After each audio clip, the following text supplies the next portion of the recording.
I want to thank you all for your words today and for your grace and kindness in receiving our resolution. I'm inspired to get to know many of you. You might hear my stories of being a preacher's kid growing up, so bear with me there. But you might also hear the stories of my elders and some of the conversations we had over dinner. You know, it was really important for us, and thank you for welcoming our representatives, the Webbs, for joining us today. It was important that they be here to recognize the generational work that has gone into not only the work that we do in this building, but the raising of the people that you see before you. There are people who are still living that came from a time in which their individuality was stripped from them and instead they were saw only as Black. I shared with many of you a couple of years ago that my own mother graduated from a segregated high school in 1970 in Mississippi. And so I'm blessed to still have her with me, but when I ask her about her childhood, these are the things that we talk about. And that's also why she is so proud of all of us that we are standing here, because for her, and like Dr. King said, it was something that they could only dream about.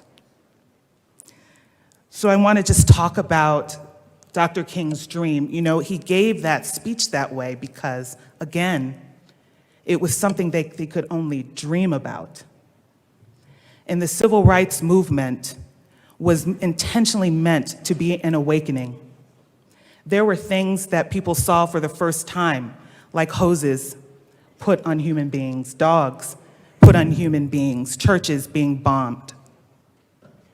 He latched on to the dream because he needed to build tools, times, moments, people to hold on to be able to see it with his eyes so that there would be a reality. He spoke to it in a different speech. We talked about the letters today, and I have a dream, but he also had the speech that we call the mountaintop speech, if you all remember. First, he said, I want America to commit to what it says on paper, that we hold these truths to be self-evident. And he also said, I may not get there with you, because he was still dreaming.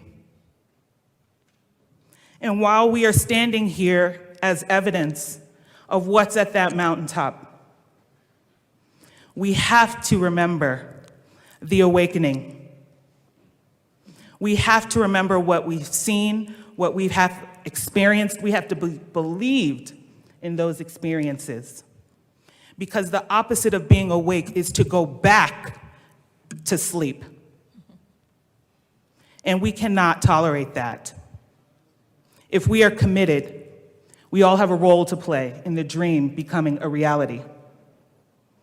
And so again, I want to recognize our elders for enduring the worst type of hate, but being there for us when we traverse a new type.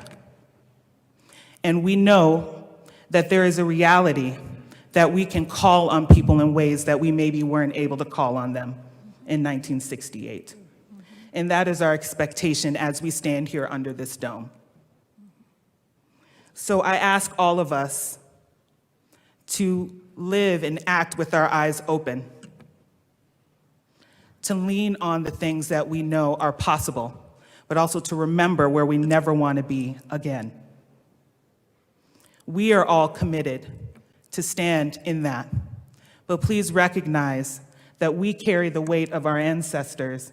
We carry the weight of supporting our communities. We also share in asking of carrying the weight of doing the work so that we can share these stories, that it's not ours alone. And that's what we will ask for you all as a commitment on this day in which we remember Dr. King. So thank you all for your time this morning. And thank you to our Senate colleagues for being here. Thank you to all of you, no matter where you sit, for your commitment to this. And for what it's worth, you all know where to find me. I'm always great for coffee, lunch, pastries, or something from Louisiana.